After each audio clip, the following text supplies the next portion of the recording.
All right. How's it going, my magnificent sons of bitches? And I'm back again, and the title says it all. Chris Benoit did not commit double homicide suicide. And, I stand by that. As far as is it possible? Certainly, it's probably a possibility, but I said, fuck it. I'm going to go ahead and take the definitive approach and just say, no, I don't believe that he committed it at all. And, we have good reasons to believe, both you and I. I'm with Darkhorse, which, by the way, Darkhorse, I'll go ahead and leave your channel, Conspiracy Series. Yeah, it's not like you guys really even check the descriptions, anyways, whenever I put something in the descriptions. So I'll just go ahead and get your Conspiracy Series channel, and then I'll put it in Well, the comments after this video's uploaded. well, be careful now. Some of these people I don't want following me over there. You know that the YWC guys is just toxic motherfuckers. So There's I feel like here. I feel like I've distanced myself from those people in a way. So I mean, if you don't put it, you don't put it. I'm not gonna lose sleep either way. But I mean, yeah, you Yeah, most of these, I mean, you look at the YWC now and it's kind of like, at a snail's pace. Nobody really talks about wrestling because, you got A&W Wrestling and then you got WWE, and none of these companies are setting the world on fire. And to be honest with you, man, it kind of all started in 2007, ironically, I think, is really kind of whenever the fall of professional wrestling as a whole. So it's almost kind of like we're talking about Chris Benoit. It seems like it could be like, karma coming back on the industry. yeah. I mean, it's a lot of fucked up shit that went down in 2007. You know, it just depends on how far into it you want to go. But um, I would say there should have been a lot more karma for Vince McMahon.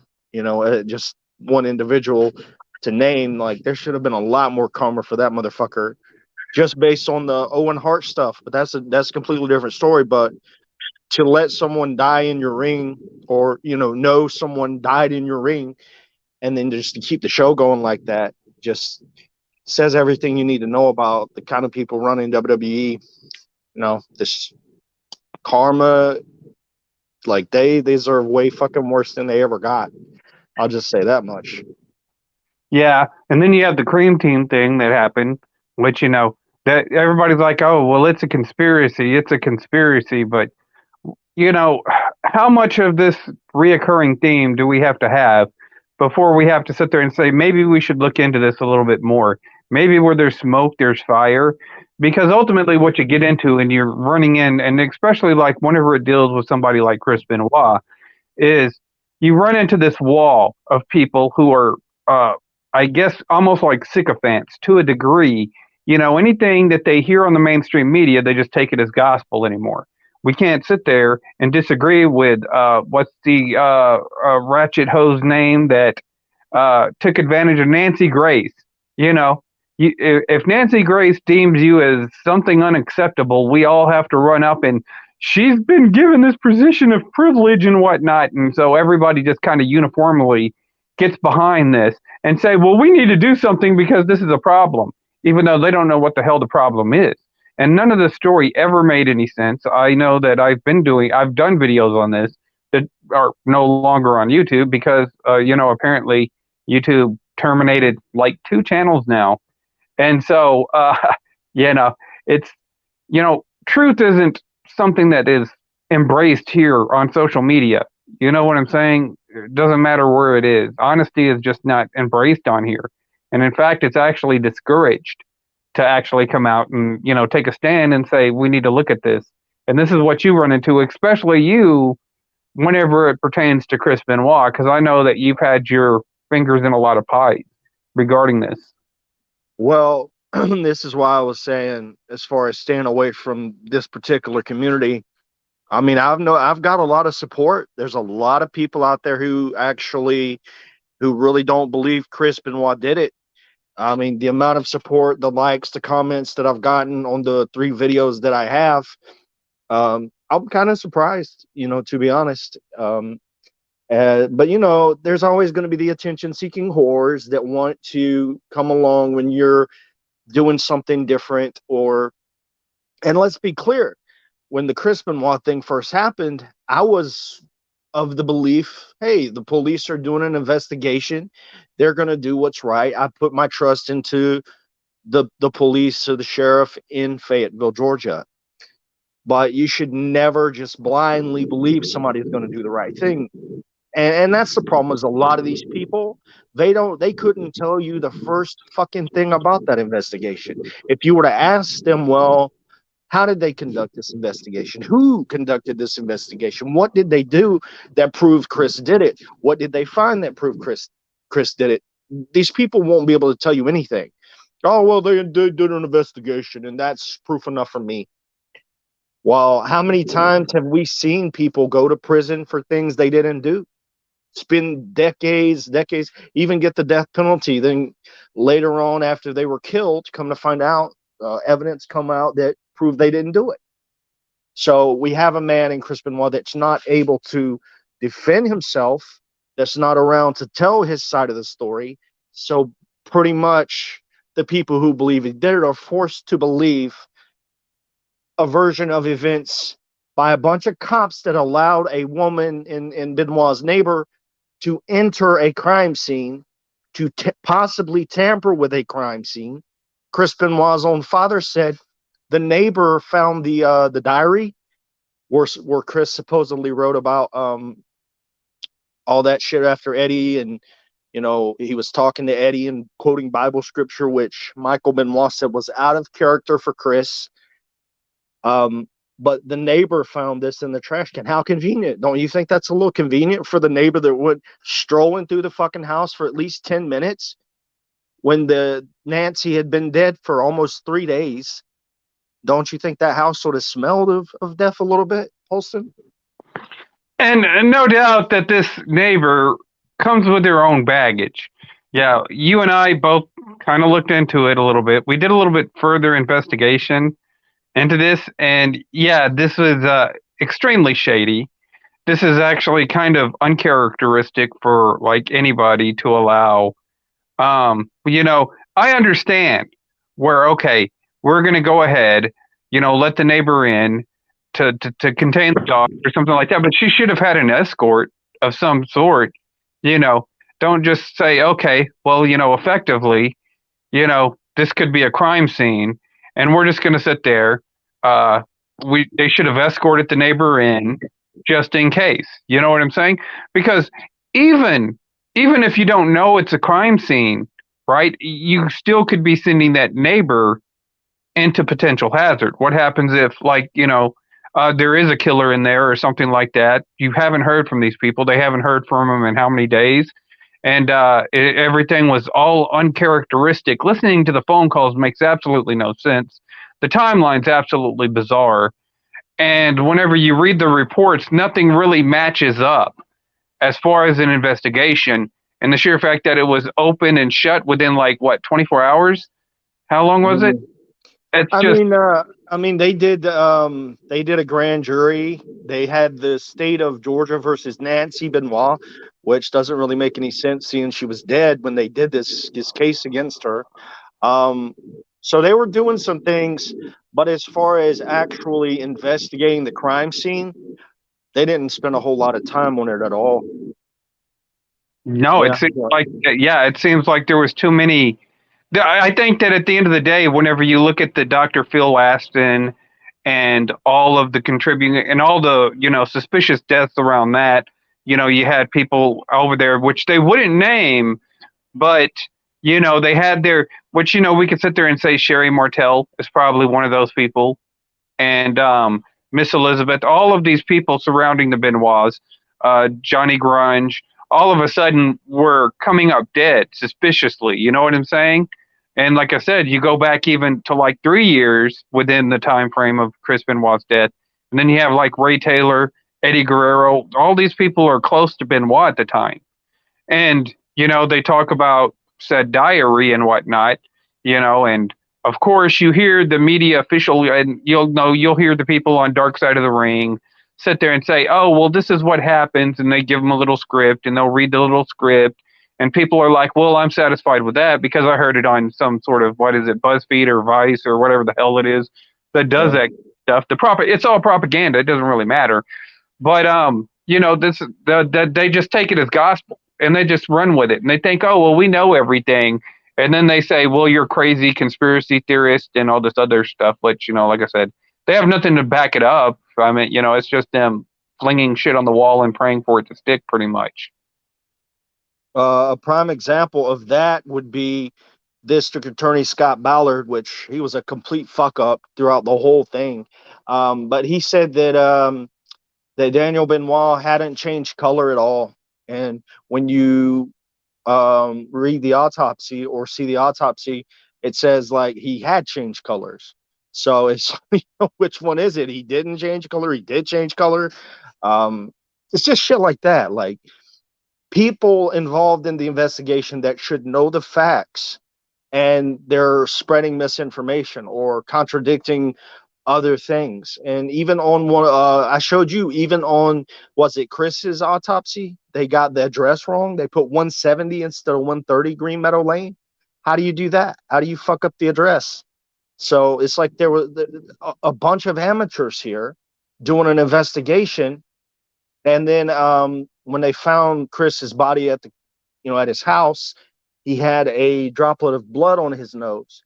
Well, instead of swabbing it right there where he was, they put him in the body bag, and due to moisture, it slid off into the body bag. Now, you tell me, when did moisture become acid? So just because the blood slipped off of his face or wherever and went into the body bag, they couldn't get it out of the body bag. All of a sudden, it disappeared. They wouldn't be able to take a sample of it. I'm just saying. It's just a lot of shit people don't fucking know because they don't look into the details of the investigation. So whose blood was that? We don't know because they didn't test it.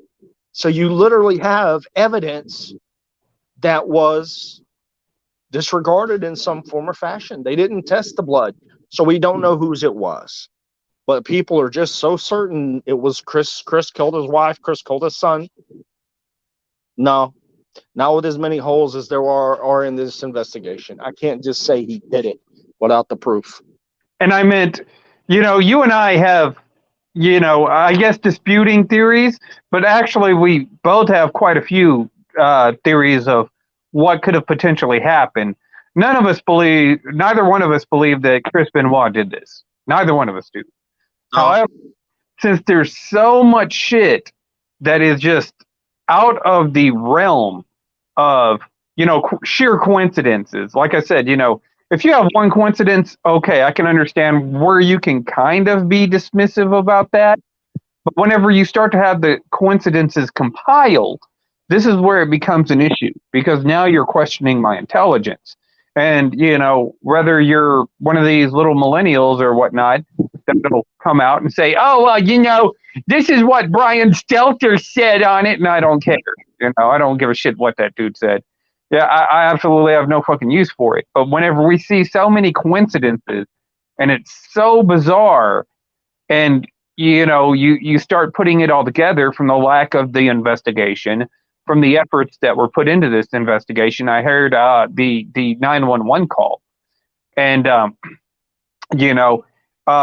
whenever the neighbor, which I'm not going to mention, why even mention her name? I know you got a lot of information, but you shared the 911 call, and at first you hear like just a tone like it was already dead or whatever it was. And then all of a sudden you hear all the numbers punching, like it was punched in by speed dial or something. Yeah, and then, yeah. And I'm like, well, it sounded like they called her, but then you can hear, you hear her punch speed dial.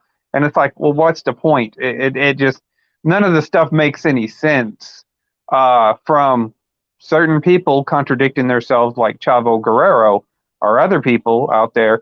I would probably come closer to believing that the damn neighbor, Chavo, and fucking William Regal had CTE than Chris Benoit at this point. Just listening to their stories, and they unable to keep any of them straight. I mean, they totally contradict the thing. You'd think, oh, okay, I'm going to talk about Chris Benoit today. Well, I better go ahead and see what I said the last time, so I can at least be halfway consistent. Yeah, yeah, because I mean, there's a yeah with Chavo, I've got something new that I'm going to be putting out, which I've already played for you, but at the 7 year or what? No, I'm sorry, Crispin Ross tribute, which was in '07. That's why I had the number 7 in my head. But Chavo says one thing about the day Eddie died, and then on Talk Is Jericho years later, talking about the same thing, but he tells a different story of how it went down. How do you tell two completely different stories of the same fucking thing? And it's not the only time he's done it. And now I've never been able to confirm this, but people say Chavo was on the phone with Chris and somebody knocked at the door. You've heard this. Somebody knocked at the door. Then there was a tussle. There was a struggle, and Chris Benoit phone ended. The call ended, and he called back like 45 minutes later. He sounded groggy. All this. So that was supposedly in WWE magazine, but everywhere I look, there's no record of it. But I do know they do delete things and they do erase things from the internet. So based on what I myself have seen from interviews with Chavo where he has contradicted himself, I wouldn't be surprised. I really wouldn't be surprised. I mean, that's what I think happened. I think someone came in the house, and I think that, that everything played out. Basically, Chris was forced to watch his wife die. Um, I think probably was forced to watch Daniel die.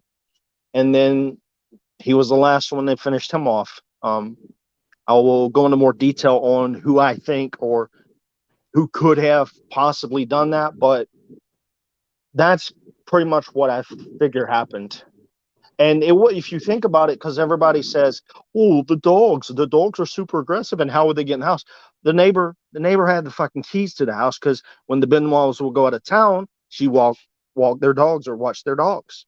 Would come take care of them, take them out, so the dogs were comfortable with her. So there's your key on how maybe the dogs were taken care of as far as not attacking the intruders. Yeah, yeah, and it's like I said, it's really really suspicious, especially whenever you break down all the key dates. Now, and this is one thing that I kind of want to go because we really haven't really talked about this too much. We've went over in detail a lot of stuff, and like I said, we've uncovered a lot of shit. Like over the past, I'd say a couple of years, even whenever we had a falling out, we had already uncovered like more than enough to open up an official case. You know what I'm saying? To actually look in and see if there wasn't any kind of corruption going on regarding these murders. I'm sure that just with the evidence that we got, and there's other people that have a lot of evidence out there, man. But when do you think that potentially, because the dates to me just don't add up. They don't, and whenever you hear them talk about when Chris Benoit made last contact through certain things, and they say, oh, well, this is the last day, and then they go back and correct it and move the little goalpost. When do you think, or when do you suspect, what's your theory on when do you think that Chris Benoit actually probably died?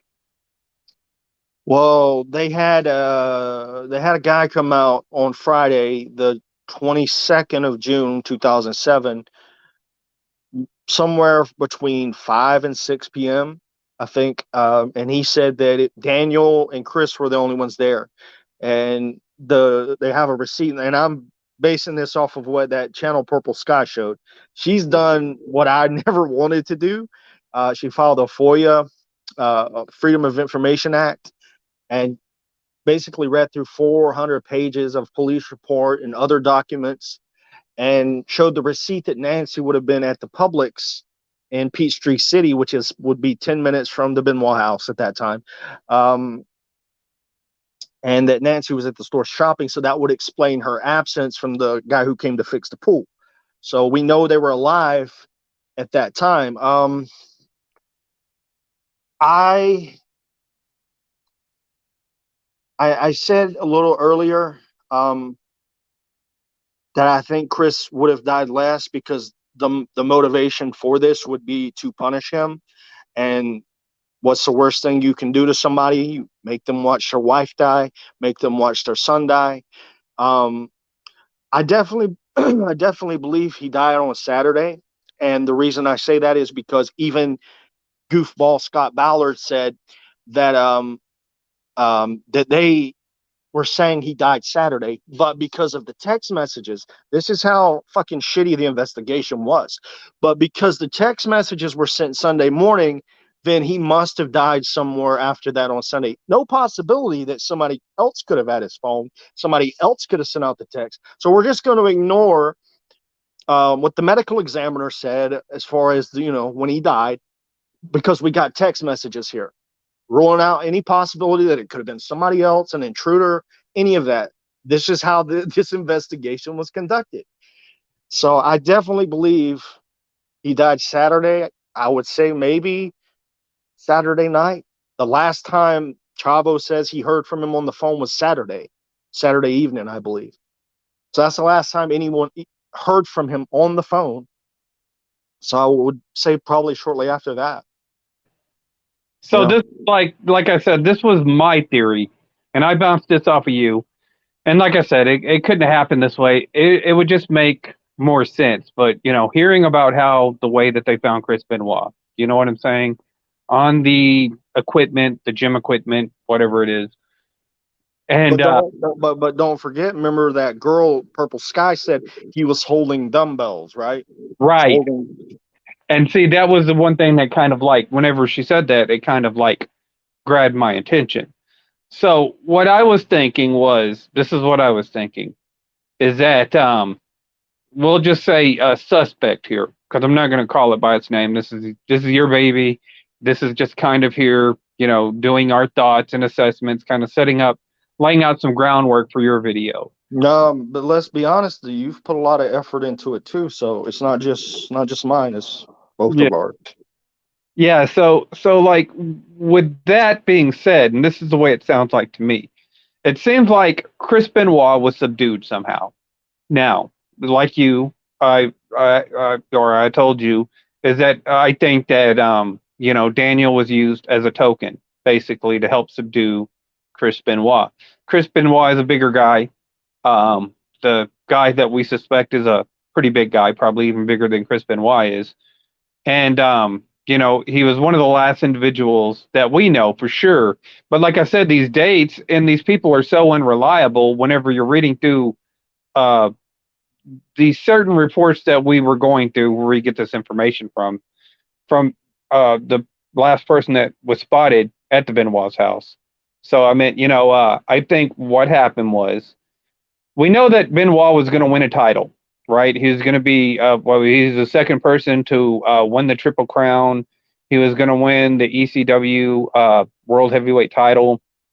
And this explains, because you mentioned that the last people on the 22nd to see the Benoits alive, and they saw Chris and Daniel, and they looked like they were happy. They were grilling. They were celebrating something. So, I mean, this doesn't seem like a guy who all of a sudden flipped out within the span of 24 hours to kill everybody. Sorry, but what you said, they were celebrating something. Michael Benoit said that last time he talked to Chris was the previous Sunday for Father's Day, and that Chris wanted to be home with his family. So maybe they were celebrating Father's Day late. Maybe that's what they were doing. I don't know. I'm just throwing that out there. Yeah, and that's another thing. But maybe it could have been like a multiple such celebration, maybe for like late, since he wasn't there for Father's Day, and as well as he probably was informed that he was going to win the title because he was scheduled to win it according to WWE. I don't know, but they were barbecuing basically, and they were in their swimming trunks. This is what the pool guy says. He was there. They have receipts. We have the FOIA and all this other information. These are going to be pretty reliable sources, more reliable than a lot of these other people that are involved in this. So we know that they're alive on the 22nd because we have the Publix receipt where Nancy went to the Publix. She went to the supermarket, bought a 9-pack of Coors Light, and bought a bottle of wine.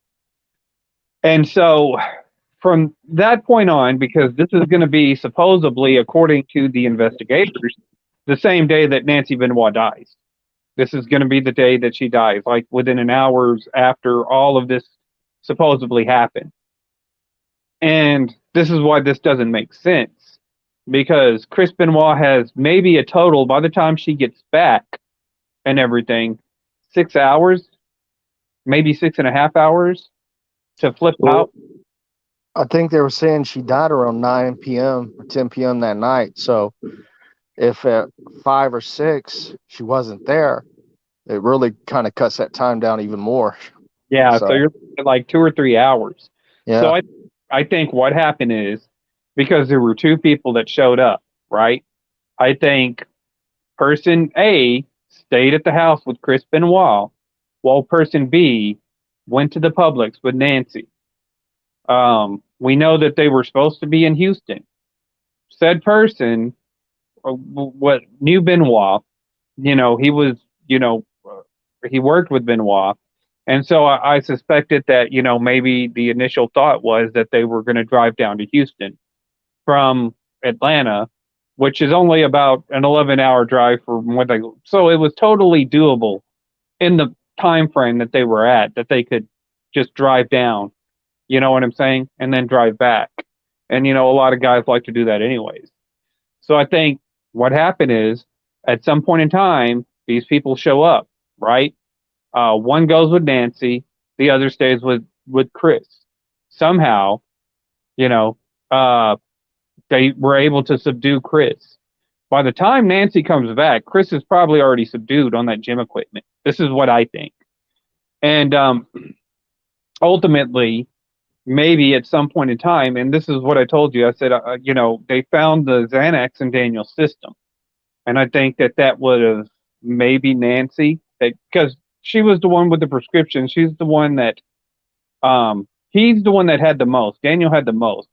But, ultimately, it's basically one of the contributing factors to why Nancy Benoit died was because of an overdose, kind of. And I think that she was probably the one that actually gave that in hopes of maybe said perpetrators sparing, Daniel, because they knew that, at this point in time, they'd already been compromised. Chris is not going to be able to come to the rescue because he's already been subdued. And now Nancy understands that, her child's at risk and Chris is, subdued. So she's not going to be able to put up much of a fight. So, and then ultimately, before, you know, they, because they already knew that, Benoit and Nancy, they're both taken out. They're no longer a threat to this.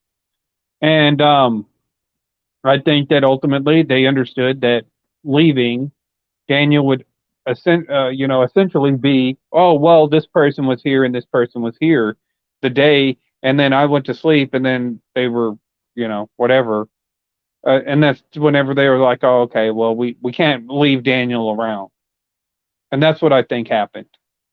Honestly, if I was to sit there and look at the situations, look at all the variables and stuff that we've kind of accumulated, that's what I kind of suspect happened in real reality, not in your little superficial media bubble, WWE scripted kayfabe, Dr. Amalu. I talked to fucking Ghost, and him and another wrestler are having disputes over what the effects were for Benoit trying to sell CTE to the NFL at the time.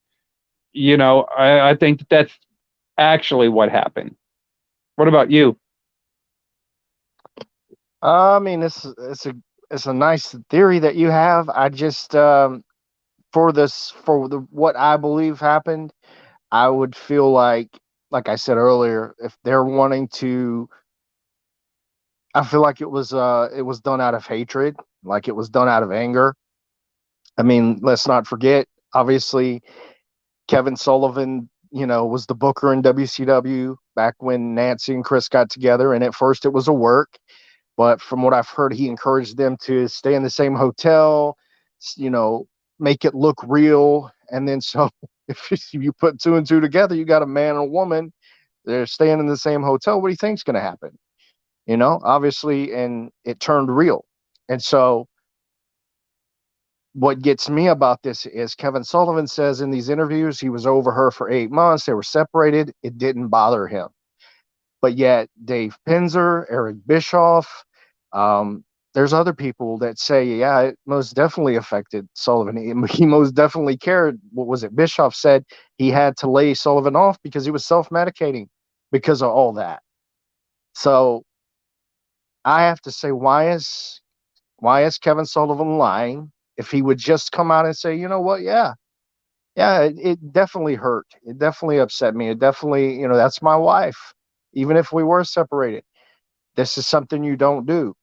Um, but to lie and have people contradict statements he's made, um, just really makes me question him even more. Then the fact when they did the Vice documentary and they were talking about all this Benoit shit, Sullivan refused to appear because he didn't want to offend Nancy's family. He didn't have permission from Nancy's mother to do the show. Well, what does the motherfucker do right after the show comes out?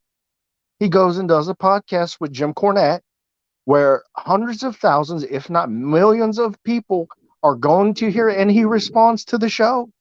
So he talks about the topics they went over on the show that he couldn't join because he didn't have permission, like he needs it, but he did it anyways. So that's where I really started looking and saying, well, this motherfucker says one thing, does the complete opposite of what he just said.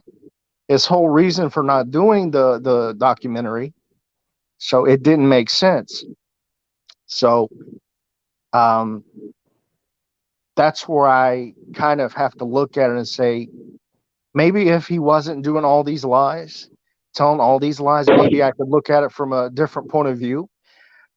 But the fact that he is, and I've never seen any kind of interview the police conducted with Kevin Sullivan. I've seen the Wikipedia, the one they did with the Wikipedia hacker, but I've never seen an interrogation of Kevin Sullivan. They say they investigated him. They say they did all these things, but I've never seen any proof that they actually did.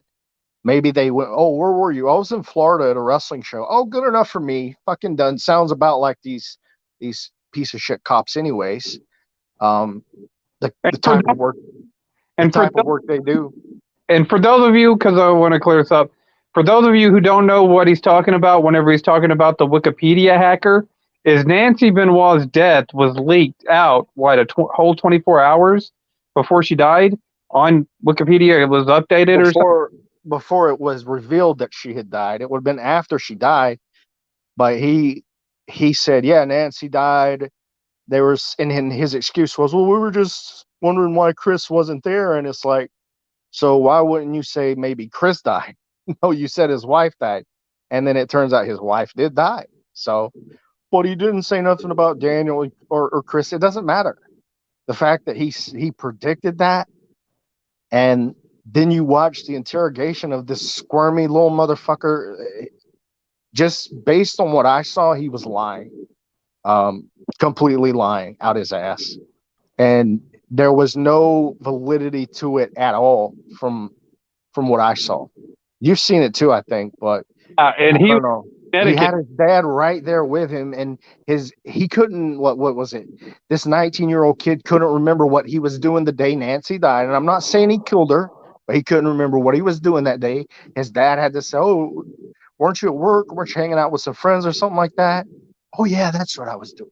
So he had his dad right there with him for a reason. Yeah, and like I said, whenever you take into all these suspicious events that are, for most part, they're kind of scrubbed off the internet. But if you were around back then, you heard about these things, and they were kind of eyebrow raising. But of course, people were quick to dismiss this because they just wanted to move on with the official narrative.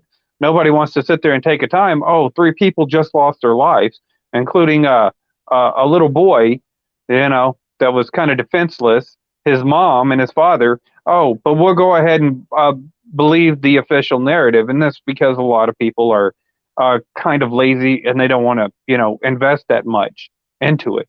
They don't want to have Well, the discussions. Well, you know, the day they found the bodies, they were already saying that Chris had done the double murder suicide. So, and if you watch actual investigations, when the media asks them questions, they'll be like, "I'm sorry, I can't comment on that. We have an ongoing investigation." But with the Chris Benoit thing, oh, automatically he did it. Automatically, oh, he did it. He killed his wife. He killed his son. He killed himself. How would you know? You hadn't had time to investigate yet. But that night, by like 10 p.m., they were already saying he did it. They're already saying on the news, everybody. They were saying basically he had done it. Well, we'll wait for the toxicology, but pretty much he did it.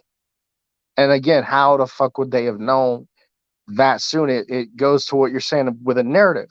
When Holly came running out of that house and she did that 911 call where you said that, it sounded like they called her instead of her calling them, she was automatically blaming it on Chris too. So it was an immediate narrative that Chris did it, and before any investigation was ever done. Hey, look, And it's Robbie Battle. But don't worry, Robbie still believes that college football is real. He believes that the Georgia State. He believes Georgia football is like number one right now. So I mean, it's all kayfabe, Robbie. It's all kayfabe. Come on. I mean, I don't, I think the case needs to be reopened. Honestly, I mean, because why should someone who didn't do it be accused of doing it just because he's dead? His entire legacy's been ruined because of this. So what if he's innocent? What if he didn't do it? What if he was murdered and had to watch his wife die and had to watch his son die and then had to suffer a horrible death himself? It makes no sense that he would put a towel around his neck to prevent to prevent marks being left on his neck when he hung himself. If he's in that frame of mind to kill himself, why is he going to care about marks being on his neck? Why would he care about that? Yeah, it doesn't really make any sense. And And wouldn't the towel be almost like a way of choking even more? Because I mean, you can put a towel around somebody's neck if it's strong enough, and you can pull that motherfucker, and it's gonna choke them. yeah, So and with a steel cable, I'm sorry to interrupt, but with a steel cable on there, just imagine how much more pressure that is. yeah, and with the way that he hung himself, the way that he did it doesn't make a whole hell of a lot of sense neither. It's almost like he was being tortured with, like you said, the 40-pound dumbbells and whatnot. And when and like I said, you mentioned Sullivan, which I know that that's one of those theories. But like outside of that, there was weird shit going on. And I mean, don't get me wrong. Like you look up Johnny Angel's videos on Kevin Sullivan, and they're the ones that talk about the especially like his videos, which I still may have somewhere. But I with didn't know there were videos. yeah, he had Johnny Angel had done some videos and whatnot, and he was talking about basically the whole Wikipedia updates and stuff like that, and all the suspicious events going on around it at the time, because he was believing exactly like you. He said, "I'm not claiming that Kevin Sullivan did anything or had anything to do with it, but the police should at least investigate that." But like whenever you sit there and you think about WWE at that point in time, they were just going to, this was before they went to 3 hours effectively, and then they were going to set up a tribute. Anyways, they set that up weeks prior, with the whole Vince McMahon, limousine blowing up and whatnot, and him walking out, which you said looked completely strange. Yeah. It seemed out of place to me. It just the whole storyline just seemed a little weird to me. You know what I'm saying? I know that they were Mhm. picking it up for a while, but the whole storyline just seemed awkward to me. The whole damn thing seemed awkward to me, and I know it seemed awkward to you too. Well, at that point in time, I had quit watching wrestling for a brief period. Took a break in '07. I had VHS tapes and I'd given them all away. So I wasn't really watching when they were doing it on TV. I didn't really see those episodes live. Um, but once everything happened, and obviously years later with YouTube and the network, I saw the clips and everything.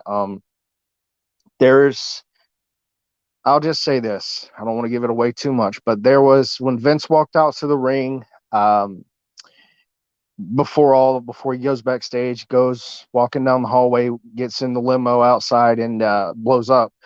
They were talking about how he looks sedated. He looks sedated. Oh, he looks heavily medicated. And I was thinking about taking the audio of that and look like showing the autopsy, or just like the words of how sedated Nancy and Daniel and all of them were, um, almost in a way like they were just the way what they were saying, the way they were saying it. Benoit had the brain of an 80-year-old man. When Vince walked backstage, he was going the wrong way. Coach had to tell him, "No, your limousine's the other way." So Vince had the brain of an 80-year-old, kind of thing. And then he walks out. And you remember they said Benoit thought somebody had been watching him. Well, when Vince is walking to the limo, he looks over his shoulder and there's two guys standing there like they're watching him. And all this shit just, again, like they're flaunting it in your face. People can say crazy, whatever, but that's not the only thing. And the dates of some of this stuff is undeniable. You can't deny it. And I'm not going to get into it too much, but you just can't deny some of this stuff. Yeah, we'd be here for hours trying to get into all the stuff because it legitimately took hours of looking into it. And so that's why we're not going into it too deep. We're just kind of laying the groundwork for his videos that he's going to be doing on his channel. Believe me, I wish it was so simple. I wish it was so simple. Oh, it's just so cut and dry. He's guilty. I mean, I don't wish that he did it, but I'm just saying I wish there wasn't so much corruption involved in the case to where you have to look it up, to where you have to do all this, because this is a lot of time spent to look into something. And the average person just says, "Oh, you're fucking crazy," but a lot of time, a lot of thought, a lot of care has been put into it to come to the conclusion that has been come to, or have the theory that has been had. My main thing is I feel the case should be reopened. That's if I could wave a magic wand and have something happen through all of this, it would be to have the case reopened and have an actual trial and have the people that supposedly investigate them, investigate these corrupt people. And if everything's proven beyond a shadow of a doubt, which I know it won't be or wouldn't be, but at least a true legitimate investigation would be done. And that's not what happened in 2007, 2008. No, absolutely not. And like when we were going through the dates, it's like you're hitting this date over and over and over again, and then you get these weird ass. To me, they're not really that entertaining, and a lot of them have to do with Vince McMahon specifically. Yeah. And it's like in the most awkward kind of fucking way. And it's like, well, what the hell is this about? And you're kind of scratching your head. And like I was kind of in and out in the 2007, 2008. I'd watch it if I had time, but about that time I was working two jobs too. So I mean, I wouldn't get to watch a lot of it, but whenever I could, I would watch it. And I remember because I used to sit there and say, man, this has gotten so tacky. Whenever the limousine blew up, I remember thinking that specifically, like, what the fuck are they doing? Because everybody knew that they're not going to put this on TV. You know what I'm saying? It's just, but, it was just so weird. And, to me personally, whenever, and they had done really, really bad, horrible storylines, before that, don't get me wrong. Like, was it Mae Young giving birth to a hand, stuff like that, that just, just makes you cringe a little bit. Like, who came up with this? And this is one of those that kind of fell into there. And, you're right, is that nobody takes time because we're not paid to do this. This isn't our job. We're doing this basically. Darkhorse wanted to do it. I've done a lot of the investigations. A lot of people are out there doing these investigations, private investigations, looking into this, looking up the suspicious stuff. We don't get paid to do this. This should have been done by the sheriff's department and put together something coherent at least. You know, um, even from a scripted perspective, this is horrible. You know, even if it is like totally, this is 110% from the top up, them planning a hit, the still putting the whole story around it. It was sloppy. And then you get people over there that don't know exactly what they're doing, and they're going on TV and contradicting themselves. You mentioned Chavo Guerrero, but William Regal is as well. Yeah, yeah. Uh, what was it? He said that because there's people questioning why William Regal wouldn't say anything nice about Chris Benoit, and then William Regal goes and says um, that he hadn't been hanging out with Chris Benoit. He hadn't, his wife wouldn't let him hang out with Chris Benoit, something like that. His wife doesn't like Chris Benoit. But you got Dave Pinzer over there saying that Finley, Dave Taylor, Dave Pinzer, Chris Benoit, Nancy all hung out together in Peachtree City up until Chris just up and moved and didn't tell any of them. So you tell me, when he's moving away from all of his so-called friends and he's paranoid that somebody's trying to get him, let's see, maybe he didn't trust those people. Maybe he didn't trust William Regal. Maybe he didn't trust some of those guys. Just saying, like, if I'm friends with somebody and I start having issues thinking people are out to get me, and I don't tell this person that's supposed to be my friend where I'm moving to, that means I don't want them to fucking know. Maybe there's a reason for that. Just Kind of like, yeah, kind of like your new YouTube channel. You don't want people here to know your new YouTube channel from the YWC because you don't want to follow you. It's the perfect. Yeah, like this fucker right here with his 3,000 goddamn comments that he leaves on every channel. That I definitely don't want that. I don't want them spamming my shit. So it's a nice little community without these fuckers. So I'm saying, like, yeah, I don't the subscribers are coming, the interest is there. I don't need this piece of shit community anymore. What's left of it? There's not too much left of it because nobody does wrestling videos. I mean, Brad still does. No, I don't even think Brad Rules does really wrestling videos anymore. Sean does, but Sean does like 50 videos a day, and it's hit or miss. But really, who does wrestling videos anymore? At the end of the day, not too many people. I mean, I'm cool with some people in the that do wrestling videos, but the trolls and these motherfuckers that have always had an issue with me for whatever reason, it's like, I'm good without you. I'll be just fine without you. And that's what I don't get. Like, when I did that live stream, apparently the right Smartbuster legitimately wanted to come in and debate me on the Chris Benoit thing, because I seen a live stream he was doing, and he said it was him, but it was under a fake account. Like, wasn't under an account that he would be recognized under. And so, I don't know. Like, there's people that just hate it when you say something that suggests maybe Vince McMahon took part in something. And I don't understand that, because they shit on Vince McMahon themselves. So what's the problem? Years ago when I was talking about Owen Hart and I say he died on Impact, the Smart Busters got mad about that. And then what do you know? You go and you listen to all these shoot interviews, and people that said, well, Jeff Jarrett and Deborah and Road Dogg and, everybody that was there, that, yeah, he pretty much, I mean, he hit the corner, then he collapsed on the ring. He tried to sit up, and that's probably like a reflex or something. And boom, I mean, you think you fell 80 fucking feet to your death. He was already changing color in the ring. There's photos of this.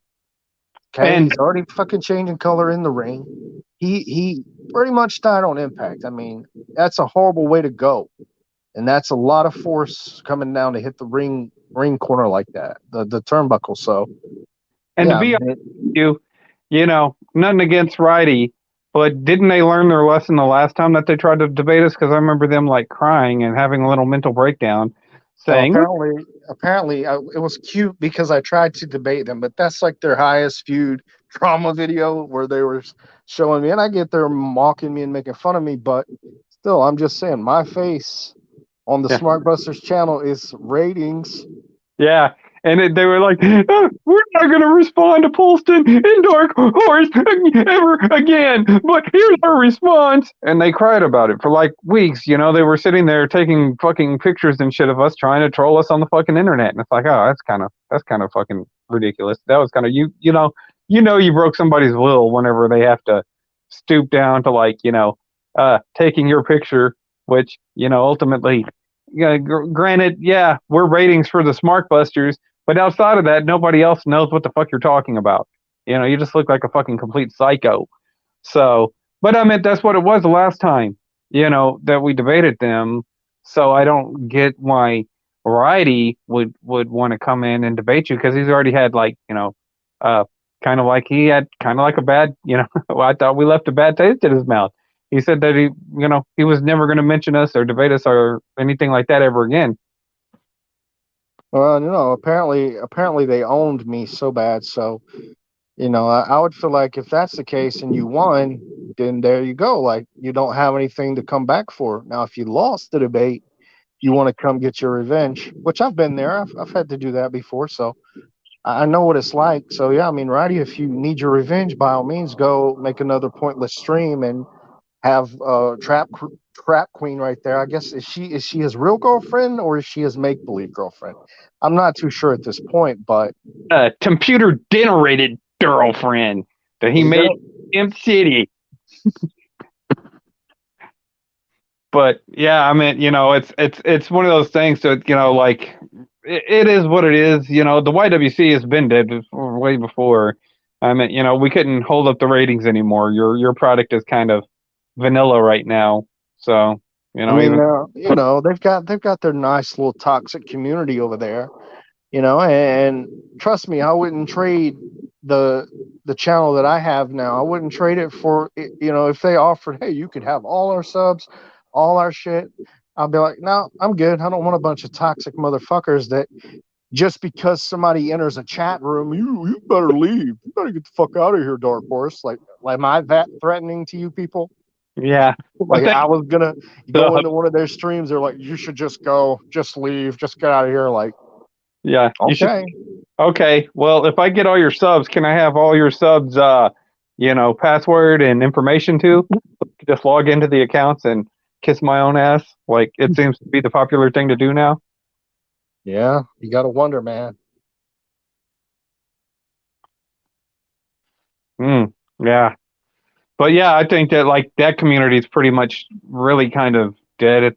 I mean, what are they going to do? Are they going to talk about like fucking I don't know, Orange Cassidy or something? Is that what it is? I don't even know half the fuck. And in fact, dude, it gets to be so bad, and you ran into this problem too, as well as me. But it gets to be so bad that some of these wrestlers will be online on their little accounts, and I don't know who the fuck they are, and then they'll get into it with me. They'll get like downright stupid with me because I don't know who they are. Well, there actually is proof of all these things. And I'm not sitting here just saying, oh, Benoit didn't do it. Again, I'm adding up the things that the detectives failed to do. You tell me how is there evidence at a crime scene? Blood. Fucking blood. How do they lose that? How do you lose well, when they could just pull out a swab, take the sample, boom, send it off, get the job done. How do you allow somebody to enter a crime scene and potentially contaminate that crime scene, potentially tamper with that crime scene? When you're telling me Nancy's been in there, she's been dead since Friday. This is Monday afternoon. Again, almost 3 full days, 2.5 days. You don't think it's going to smell like a dead body? So you don't think that neighbor walking in is going to smell that? And you don't think the question if she smelled the dead bodies, why would she proceed to walk in with the police right out there? Why wouldn't she turn around and say, you know what? You guys need to call animal control. I'll pull the dogs over here to the fence. I'll hold them to the side, whatever I got to do. No, because just like you said earlier, they don't think to question it because they're programmed to believe every fucking thing they hear. So anything logical or common sense, it's this smart ass trolling bullshit. And Well, that's all they know how to do. It's we almost like default mode. we can tell right now that most of these people in the comments section don't have the capacity to do it. So, we can go ahead and rule y'all out as official suspects there, because unless it's trying to reach for that fucking. I can believe y'all drink the Coors Light in the garage. Yeah, he's right though. He's right. I cracked the case. Yeah. I cracked the case. Benoit's innocent. I cracked the case. Yeah. I'll make the definitive saying I don't believe Benoit did it. I'll go out there and put myself out there. I have a hard time believing that Benoit did it, particularly after all these stories that come out with the FOIA Act and with the receipts and the interactions that they had before. I just find it very difficult for this man to go from one extreme to the other. Now, like I said, anybody who decides that they're going to listen to Nancy Grace and my cover story is the pool guy. He was at the Benoit residence. He didn't see me there. Yeah. So I wasn't there. Just saying. Yeah. Let me ask you. Hey, wait. Who did the neighbor say she saw at the Benoit residence? Was that Josh White or was that Dave Taylor? Oh yeah, that was Dave Taylor. Yeah, that's right. Yeah, there we go. That's my cover story, bitch. I'm gonna change that because we know how consistent she fucking is. So, she's got a lot of fucking skeletons in her fucking closet. Yeah. So this neighbor that enters the Benoit home that, enters a crime scene, whether she knew it or not, which I don't see how she didn't with the fucking smell that would have been coming out of that house. When everything's said and done, she calls the police, fake crying after just finding a 7-year-old child dead. She up and runs up to Boston and hires a lawyer, gets somebody to speak for her publicly. Why would you do all that? If she did nothing wrong, she has nothing to hide, but she goes and hires a lawyer and gets real quiet real fast. Except for Chris Benoit's diary, which clearly she she took with her to Boston. Yeah, and mind you that's been out there for a while too. The diary thing, that was part of Johnny Angel's little video that he did. I mean, maybe I'm Johnny Angel according to these comments. Maybe I'm Kevin Sullivan. I don't know. I don't even know who I am anymore. Maybe I'm not even really me. Maybe it's just all a dream. Who knows? You're Kevin Sullivan. You're 4 inches shorter than you shrunk 4 inches. Yeah. And what, he 5'5" or 5'4"? 5, yeah, something like that. He's a leprechaun. I'm 5'10", so. But yeah, I don't think Kevin Sullivan would have been capable of doing it. Like I think he could have. I'm not going to go into that, but I'm just saying I don't think Kevin Sullivan committed the murder. Okay, you don't have to actually do it, to be the mastermind or in on it. Just saying, you don't actually have to do it. How many times has a woman tried to hire someone to kill their husband, and it was all a setup, and then the police come in and they're like, "Oh, this guy you talked to tried to hire him." No, I didn't. I didn't pay him. And here comes the husband. Her jaw drops and hits the floor. And then there's times where it legitimately happens. So yeah, it doesn't necessarily mean Kevin Sullivan actually did it, but he would have had a lot of motive to do it. When Benoit, I'll just finish this thought real quick. When Benoit and them all left WCW to go to WWF, and then WWF, a fucking little over a year later, buys WCW. They don't hire Sullivan, so Chris took his wife. Then it's pretty much his fucking job. It's a lot Kevin Sullivan would have had to be bitter about. I'm trying to figure out who he could make tap out. Yeah, because I don't. You can go ahead and try it, buddy, but whatever. I don't know who you think you can tap out, but uh, damn it. Okay. Maybe he's saying he's tapping out. He gives up because we're fucking destroying him so bad. Oh, okay. Kevin Sullivan can make you tap out. How does that sound? The tap master. Yeah. But no, I meant like you look at all the fucking surrounding circumstances with this, and none of the narratives make any sense. You know, particularly the call that was made. From the which in and of itself, I told you that you should really look into. But the chief security officer, Dennis Fagan, which they had to move that all back. You know what I'm saying? Yeah. Because oh, go ahead. No, I mean WWE changed the timeline of the time certain things happen. They had to change that what 2-3 times. So when you can't even get your own damn story straight from the beginning, yeah, I mean there's problems there, and entire book was wrote about it. Multiple books have been written, but Irv Muchnick wrote. Chris and Nancy, I forget the full title of the book, but I've read most of it. And there's just a lot of things like we were talking about the Wikipedia hacker earlier. I don't remember if I mentioned this, but when they interrogated him, according to that book, there was no follow up. And when he reached out to find out what they found or whatever the follow up was, it's like they didn't get back to him. And then you had WWE's lawyer, Jerry McDevitt, threatening Irv Muchnick, who wrote the book. So pretty much WWE's bullying this guy, like, shut the fuck up, back the fuck off, stop talking about this shit, let it die down, whatever. Just a lot of shady behavior from all kinds of different people there. Why is that the case? We're not supposed to ask why shit happened the way it did. We're just supposed to suck it up and live in a bubble, I guess, and accept what everybody else is saying. And you had a lot of motives, man. This is almost like the Kennedy assassination, because apparently a lot of toes were being stepped on by Benoit.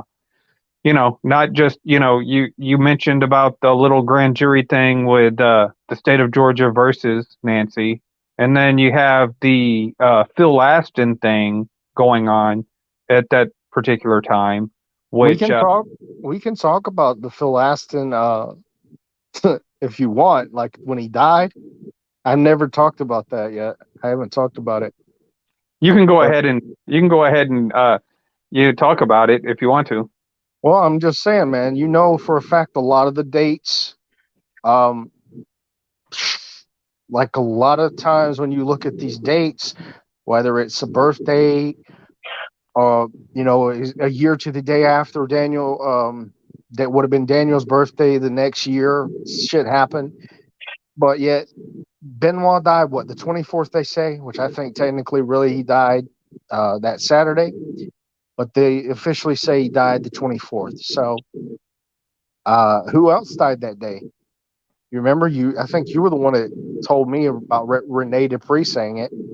Would be Chris's old Stampede tag team partner, Biff Wellington, the same exact day dies. They claim of a heart attack. Then 15 years to the day, Chris Benoit's doctor dies. See, you can say coincidence, but you're going to continue to say coincidence if that's what you're going to run with, because it's like this type of shit keeps happening. And you can't chalk it all up to coincidence. It's not all some big coincidence. This shit's happening for a reason. You know what I'm saying? At what time does coincidence become cognitive dissonance? When do we start going ahead and say you just got cognitive dissonance? There's nothing there and show you, whether it be receipts, whether it be dates, whether it be these reports or these documentations, the suspicious activities surrounding this. There's nothing that we're going to be able to say to go ahead and coince you, because ultimately, I think you would probably go ahead and drink a gallon of fucking Nancy Grace's piss to see where it came from. But these are the same generation that did the Tide Pod challenge. So they'll do stupid shit just because it's trendy. So why wouldn't they believe something that's fucking stupid just because it's trendy? Yeah, and that's it. You heard it on the media, and you say, "Well, that's it. It's all because of steroids." The first thing, and then it was PTE. They changed the whole thing with fucking Doctor Gross Whisperer, fucking Doctor Benedamalu, who's in the fucking, you know, garage talking to Michael Jackson's ghost, and trying to figure out because that's it's like, oh, what the fuck are you talking about? And oh, I talked to these people because I got their brains inside my. What the fuck are you doing? Holy shit, you know. But they'll go with it because it's trendy. Will Smith played Dr. Amalu, so he's totally trustworthy now. And then you have a a professional wrestler, pretty much going around trying to confirm all this stuff, and then they had a lawsuit going against each other, so they can't even get the lie straight. Yeah. Yeah, you look at it, and WWE was all up in this fucking, the investigation. I mean, the 911 call. How many fucking times did Dennis Fagan call back? Is that normal? Because usually I thought when you call 911, you fucking just like you call them, report, okay, go do the wellness check. Here's my number, get back to me, whatever. But they just kept calling back and forth, back and fucking forth. He'd call back, oh, what's the update? Like, to me, that's being a little bit too involved there. And then even here in Atlanta, Doug Evans from Fox 5 got some sort of what was it? Somebody from one of the detectives or somebody told him come on out to the Benoit residence, and he said he got a call from somebody in WWE questioning him about it. And he said, "How could they have possibly known this? That information wasn't released." So WWE had someone on the inside revealing information back to them the same day, that night that that day the bodies were found. That night, WWE had it someone revealing information to them, and they were calling up this Doug Evans guy who was going out to the Benoit residence to find out, for sure whatever information he was looking for. But they called him up, and they already knew what he was going out there to try and find out. How does that fucking happen? Oh, we can't question it. We're conspiracy theorists. We're not allowed to question anything. But even this guy, the investigator, uh, the journalists, like, that was fucking weird. And I'll tell you another weird thing I forget who it was, but one of the guys in an interview had said that they were talking about Chris, and they said, well, Ric Flair had told them that Chris is either dead or he's in Alaska. That was Arn Anderson. Okay, yeah. So that was Arn Anderson. Yeah. Okay. Yeah. And so that too was a little bit suspicious. I forgot who he told it to. Do you remember who he told it? Who he told it to? Chavo. Was it Chavo? Chavo said, "I remember he didn't mean it. He didn't mean it." But No. yeah, he said either Chris is dead or he's up in Alaska. He's run off to Alaska. So, yeah. Which I couldn't blame Chris if he went off to Alaska. I certainly couldn't blame him because I wouldn't mind going to Alaska sometime myself. But yeah, it's just something out of the fucking. It's just the shit just doesn't make any sense. And then I think it was Ric Flair that came back and told them that they lost Chris. So he had told somebody that. Yeah, I remember you saying Chris or Ric Flair knew before other people knew. So, Yeah. And one thing we forgot to mention about the Wikipedia hacker is his location. He was literally 5 minutes from WWE headquarters. So, coincidence. See what I'm saying? The Yeah. more you look into it, and I looked this up. 5 minutes down the road from WWE headquarters. Now, am I saying this kid did it? No, but I'm saying in a town like that, what are the odds? Maybe somebody got a phone call. Maybe he overheard the phone call. Maybe he heard something. Boom, puts it online. Maybe that could address the fact of why his dad was right next to him This kid was 19 years old. He was able to do an interview with the police by himself. It's not like he was 16 or it's not like he was a minor. He could have done the interview by himself, but he was so fucking nervous for some odd reason. And so he needed his father there. And a lot of the questions his father answered or would interfere with the interrogation. Because I know we looked into it, and you remember looking into it, and I remember like some sort of connection with not only him and WWE, which he claims he was a fan, but ESPN as well. I did something, and so yeah, it's really because all of that stuff is right there together. You know what I'm saying? WWE, ESPN, it's Yeah. all, and like I said, whenever you look at the people that are involved, and especially on your channel, because I know you're going to get into this, but I'm not going to go too much into detail. But there's a lot of families up there that are kind of close. You know what I'm saying? When you look at the people that Benoit was kind of surrounded with, anyways, not only in his personal life, but in his professional life. A lot of those families and a lot of those people are kind of from the same area and, have the same names and whatnot. And, it's just very, very, very, very suspicious whenever you look into it. Are you trying to say Benoit's neighbor has ties to wrestlers?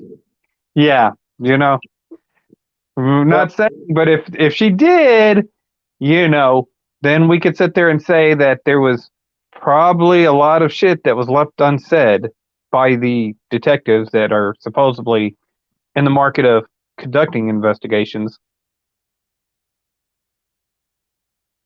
what are trifolds? I have no idea. Not unless he got fucking auto raped by the spell check and was trying to say Tide Pods. I don't know. Yeah, I don't either. But that's exactly why this right here is exactly why I don't want these fuckers messing up. I'm sure, probably they're going to go looking now trying to find it, but that's why they Yeah, got a block button on YouTube, and I'm not afraid to use it nowadays. So go ahead and knock yourself out. yeah. But I yeah, don't. there's something else I wanted to say, and it slipped my mind. I can't think what I was going to fucking say. Um, just the things that we're talking about here, it's not like it's out of the realm of possibility. Some of it you could say it's our theory of what might have happened, but it's not impossible based on the information we have. It's not impossible that it could have happened. I'm not saying that I have proof Kevin Sullivan was in that house. I've never said I had proof all along. Well, even if you go back to my first video, I said really the end goal would be to start another investigation. I don't know why people get mad when you say that. Like, shouldn't that be okay? Well, what's it gonna hurt? Wow. Okay, start another investigation. That's fine. What's the problem? There shouldn't be a problem. But when you say that, people get mad for some reason. It's like they just don't want to hear it. But I tell you one thing: if you pull that string with Chris Benoit, because I showed you a lot of stuff outside of Benoit that I thought was suspicious as well, and saying, because I thought that your series could have been more like you should do a whole series on it and call it the Wrestling Mafia. Because once you start pulling that string and you find out that, oh yeah, this is a coincidence, and then you go back and look in the past, and then you go ahead and take in consideration that there's a lot of people with a lot to lose involving this and stuff like that. They have an invested interest. Well, then it gets to be really, really crazy. After that, this is just the Chris Benoit thing. We barely went over the Owen Hart. You mentioned the Owen Hart, but you didn't go into any of the stuff that we found on that. And then, like I said, we can go get into the WCCW things and see all of the craziness that surrounded WCCW at the time. And mind you, that there is motive in this. It's just not us sitting here. We can tell you the motive. Yeah, you know what? We can't prove it. In some of the fucking situations, some of us wasn't fucking born at the time, and some of us were just too fucking young to do any kind of real fucking information on it. But it's just the shit that happens like this. It's not out of the realm of impossibility. Well, these people that eat the CTE thing up, there's a number of scientists that have come out and questioned what Amalu said about some of these football players, and what was it, Mike? I'm talking about. I forgot his last name. Damn, I don't follow football. It was a Pittsburgh Yeah, Steeler. yeah. And Mike, somebody, and they said that his brain looked like a healthy, normal 50-year-old. Now I'm just saying, there's people opposing Benoit Amalu saying he don't know what the fuck he's talking about. I do know for a fact that Benoit Amalu has claimed that he came up with CTE, and the fact is, no, he didn't. He did not. He's not the founder of it. He's taking credit for being the founder of it. So again, with all these people that you look at, when you dig deep and you find that they're lying about shit, what else are they lying about? So if he's lying about simply being the founder and taking credit for something he didn't do, well, what else would he lie about? I mean, he is like Nigerian, so now he may be one of those guys that's like, we are here to talk to you about your car's extended warranty or all the other shit that they do. Oh, just give me money on WhatsApp or whatever, So and you look into his past and you look at all the stuff that he says, and it's just, like I said, I can pretty much dismiss right now that Benoit had the brain of an 80-year-old with dementia. I'm just going to go out there and dismiss that notion right now. I'm not even taking that as a consideration because he wouldn't be able to function. Well, didn't Benoit's sister or Nancy's sister pretty much dismiss that by saying, when we'd go, he'd take all these back roads. Well, I mean, he got the brain of an 80-year-old. He's not going to remember all these back roads. He's not going to remember how to go all these back roads. So he's not going to have the capacity to remember that. But again, it goes to people just hearing something, wanting to believe in it, and then they'll be like, "Oh, but even David Benoit accepted it." Well, if you go look up the whole thing of it was a certain order in the way that Nancy died. Then it was basically in who died first would be who got the residence, who got the money for the property or whatever. So there was an ordeal about that. So one part of the family relied on Daniel being the one to die first. So there was information that they would have to accept if they wanted the money that they were supposed to get.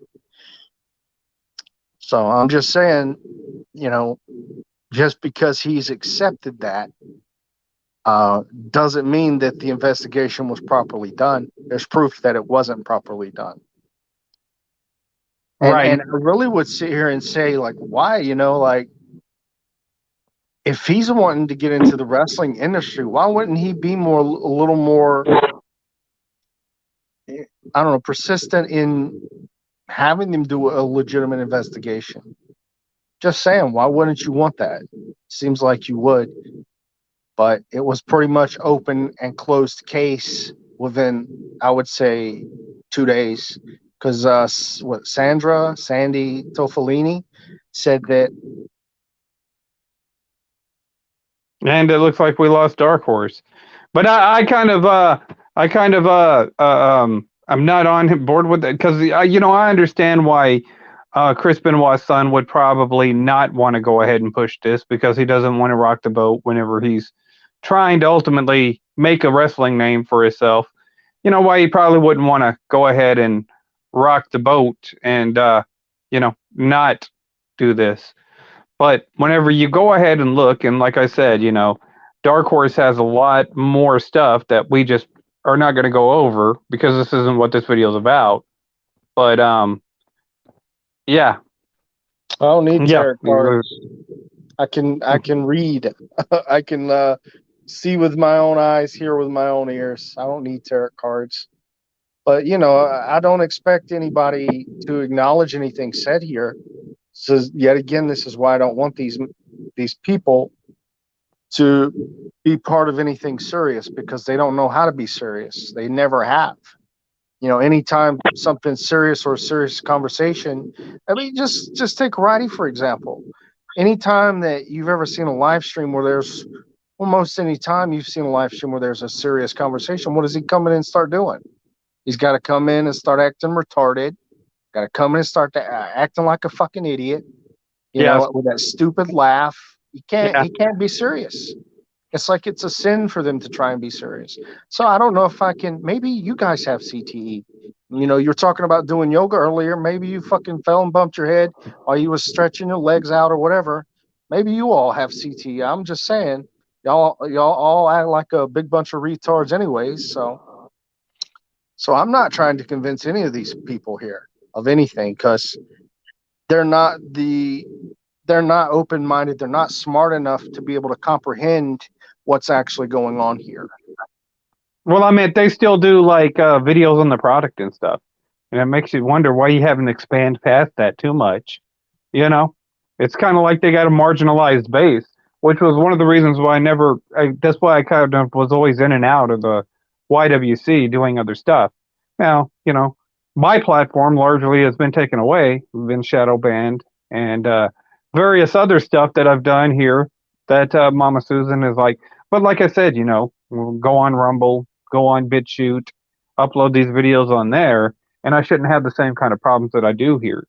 And that's why I also told you is that if you do these videos and stuff, you should definitely upload them to like BitChute and Rumble, just for to protect them and whatnot. Because yeah, now that these fuckers are claiming they found me, which I don't believe, but you know how they like to a certain button they like to use. yeah, and it is what it is.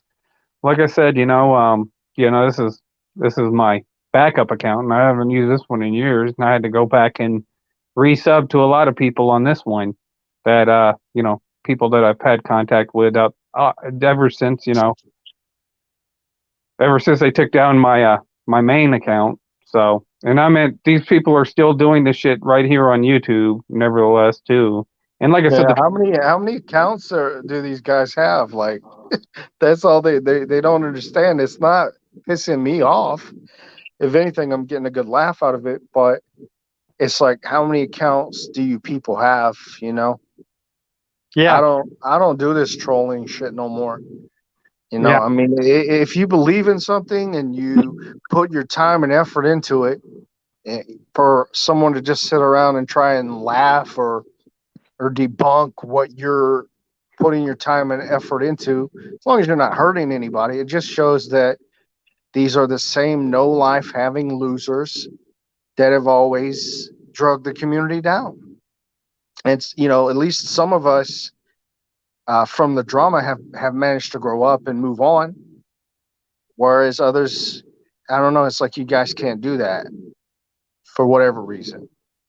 yeah. It's just kind of like with dog chasing. It's like the tail wagging the dog, as the proverbial thing says, that they're just kind of in this fucking conundrum of just chasing their own fucking tail, while the rest of us are like, hey, let's go ahead and try something else.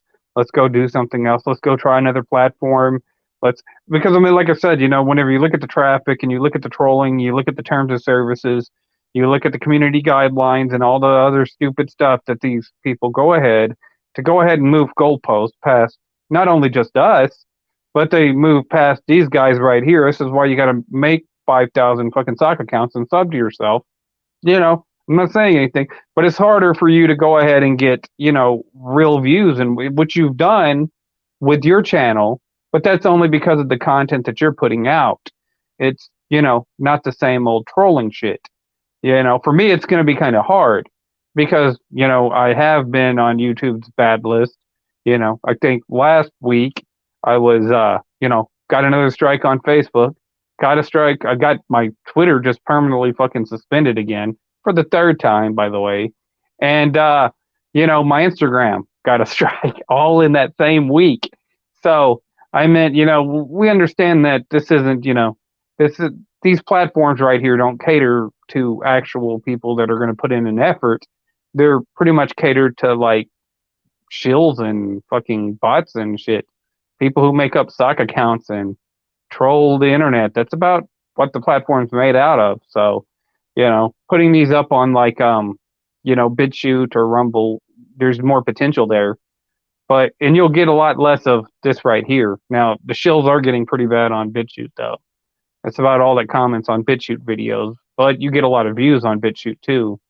So, um, this is what it is. Like I said, you can put out and put in this effort, but these people, to me, it's kind of pitiful because they're not going to put in that effort, but they'll go ahead and sit there and mock you for putting in an effort, putting out some quality content on your product.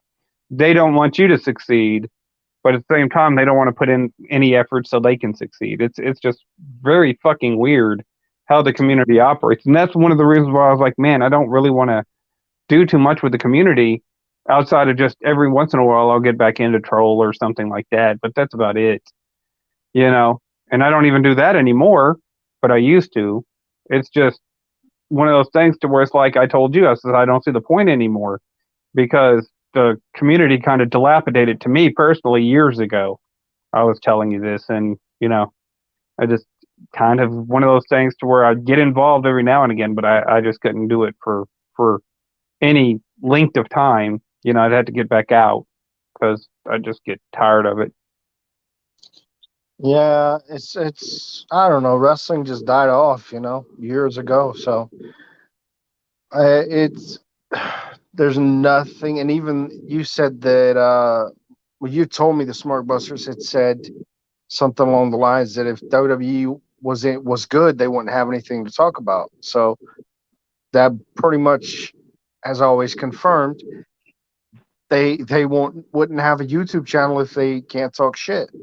If it comes to talking about again something serious or anything along those lines. So if there was a debate with Righty, it's like you can't take him seriously because he doesn't know the majority of these things that if you follow the Freedom of Information Act or you look up channels where people have done that, people have documents and pages and pages and pages of the police report, and they show Detective Harper contradicting the medical examiner.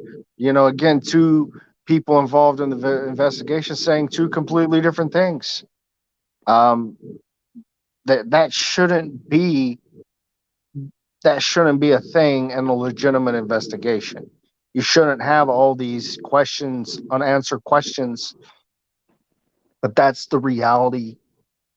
That's the reality. Whether people like it or not, that's what really happened. There's a lot of unanswered questions. That's just the way it is. And when you look it up and you invest time into it, you'll realize that. But these people would rather troll because that's the cool thing to do. No emotion. We don't give a fuck. Oh, we're going to piss people off. Well, I wouldn't even call their tactics are outdated, though. Their tactics are so outdated. I wouldn't even call it trolling, really, because it takes a little bit of intelligence, a little bit of time to troll right, because trolling's about having a discussion. Most of the stuff that they do is fell trolling because you're just trying to get a superficial reaction. You're not trying to get an organic reaction, and you're not trying to have any kind of real conversation. So whenever I troll people, I try to keep it to where, I can not only get a reaction, but it has something to do. And then, I'll play some sort of stupid gimmick or something like that. But, have a conversation about it, not just say something cringy and just, have, totally fucking just insane. Yeah, of course, anybody, that's what the left does. They say the dumbest shit. And then, they try to make it seem, but that's fell trolling. That's not real trolling. It is what it is. The word kind of evolves over time. Well, I wouldn't say evolves. It kind of dilapidates over time from what it intentionally was. But this is kind of what it is. They just like going around and being annoying. And, most people, for the most part, that's going to be a general audience. They're not interested in that at all. And, it's just, you alienate yourself away from everybody when you can't have a rational, reasonable, coherent discussion. People take you less and less seriously.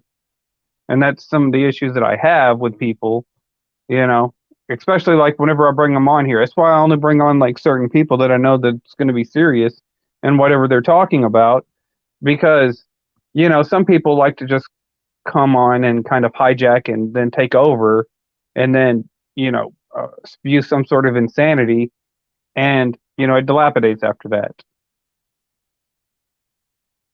Yeah, and you see right there, when they don't get what they want, they don't get the rage and the reaction they're used to getting. Well, goodbye. Yeah. Goodbye. Get out of here. Leave. 30,000 accounts, but, if you're, 29,000 of them, 950 or whatever the fuck, does it really count as having 30,000 subs? A lot of them are probably stock accounts and stuff, like you. So, I mean, are they honest accounts? You get these accounts that kind of sub to each other. And if they're all stock accounts, that's the thing with Twitter.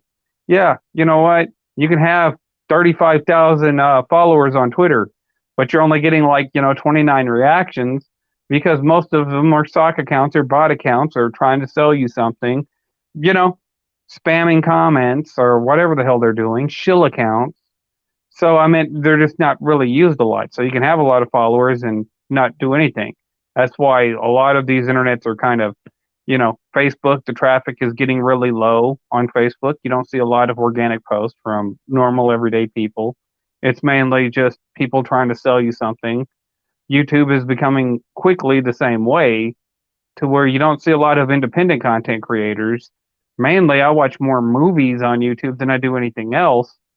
And that's it. I don't really surf a lot. There's people that I'm sub to that I still watch, but not a lot. And like I said, you don't see a lot of the, independent content creator come out and stuff like that. And, even when you do, these people put commercials on them. And it's like, why are you putting commercials? You have 500 subs. Why are you putting commercials on your stuff? You're not a star. But everybody's, I guess, an esport hero, a SoundCloud rapper, or a Instagram model these days. So I don't know. I just think it's kind of fucking lame myself. I mean, I think you'd be better off putting your Cash App in the description, like that Purple Sky channel does. Then that way, if people want to donate, hey, which I think she's got a partnership anyways. She's got a little over 1,000 subs, but something like that. If people want to donate, help the channel for the cause that you're doing and the time you're putting in, then they can. But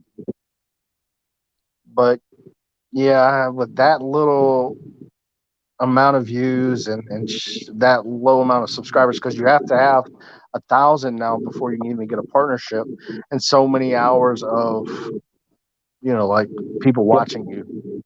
Think what? How many hours? I forget how many hours, but so many hours you have to have where they've watched in the past few months. So it's harder to get a partnership than it used to be. Yeah, because I think that I had a partnership at one time, and that was only whenever they were trying to flag my shit down like crazy. And, well, my stuff still got taken down. And the shit that, the whole thing is, the crazy thing is, on my Prodigal Hill account, whenever they took down my channel, those videos weren't even public. Those were all on private, but they were still flagging my stuff down. Wow. So, yeah, it was just fucking crazy. So it's like, oh, okay, well, whatever, fuck it. I'll just go to this channel. The platform's kind of going down anyways. Like you said, the YWC, and YouTube as a whole is just not as good as it used to be anymore. We used to have a lot of fun. We used to be able to come up with good ideas, good gimmicks, and work together. And now everybody, you get these A&W wrestling fans that are out there. Oh, well, I saw, it was Orange Cassidy, and I believe in. It's like, holy shit, what the fuck is this, dude? And that's I think that's another reason why wrestling is kind of like losing its interest, is because not only is the product kind of gotten to be lame. And like, these guys are not, um, I guess they're just not as dedicated as they used to be. But also the fans are also as cynical as the wrestlers are. So, you watch the wrestling channels and it's like, it's kind of lame. Then once I see a commercial, I'm already tuning out. I don't even care anymore. That's it. If I see a commercial and you only have like 500 subs, well, 1,200 subs, and you're showing commercials, even 3,000 subs, I'm like, yeah, I'm done. I'm going to go ahead and watch something else, Yeah, I get like that sometimes too. Just I've gotten sometimes I'll start watching a video and lose. It don't even have to be commercial. It's just I'll lose interest in. It's like some of these bigger channels that just can't keep somebody's attention like that. So I don't know. That's also why I try to go out of my way to make these videos interesting. I don't want to repeat myself like I used to do with my Cena rants. It was the same fucking reasons every single time.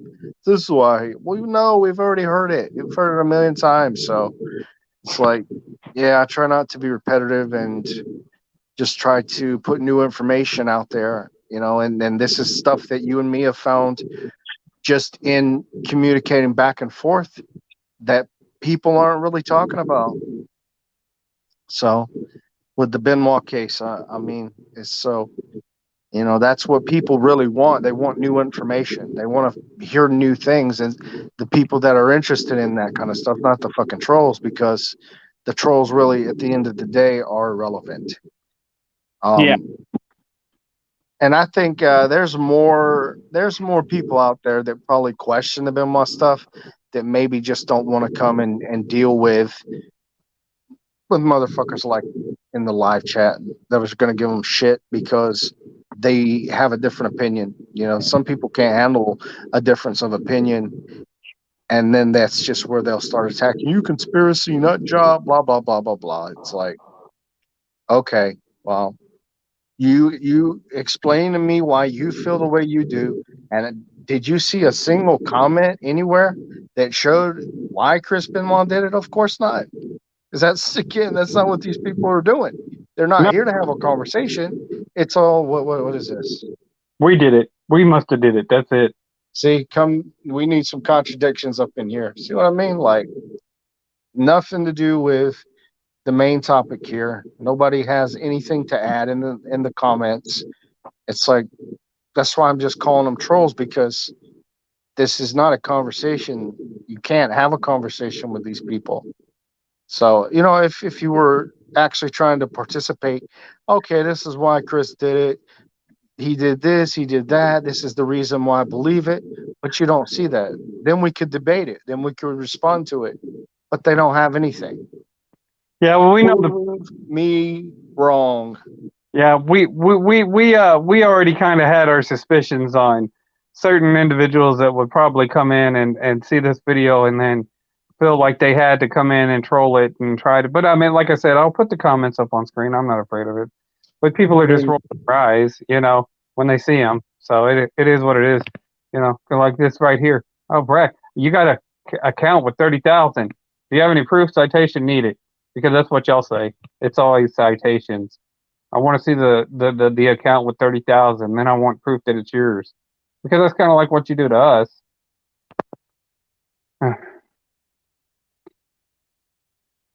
But hey, I'm going to go ahead and wrap this video up because I'm almost out of battery power again. This StreamYard loves to eat up my battery, man. So that's why I had to make sure that this was fully charged for this video. But yeah, man. I guess I probably won't leave the link to your channel in the description because we can kind of see what the traffic is going to be here on this video.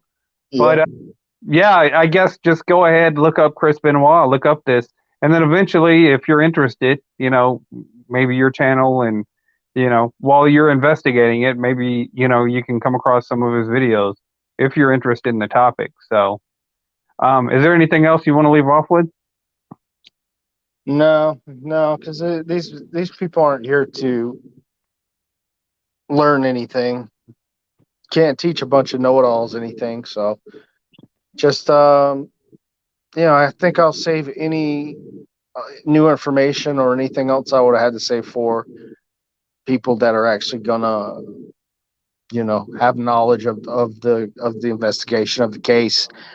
And pretty much these people and these trolls are not worthy of any more Benoit information. There's a lot of shit, just last night.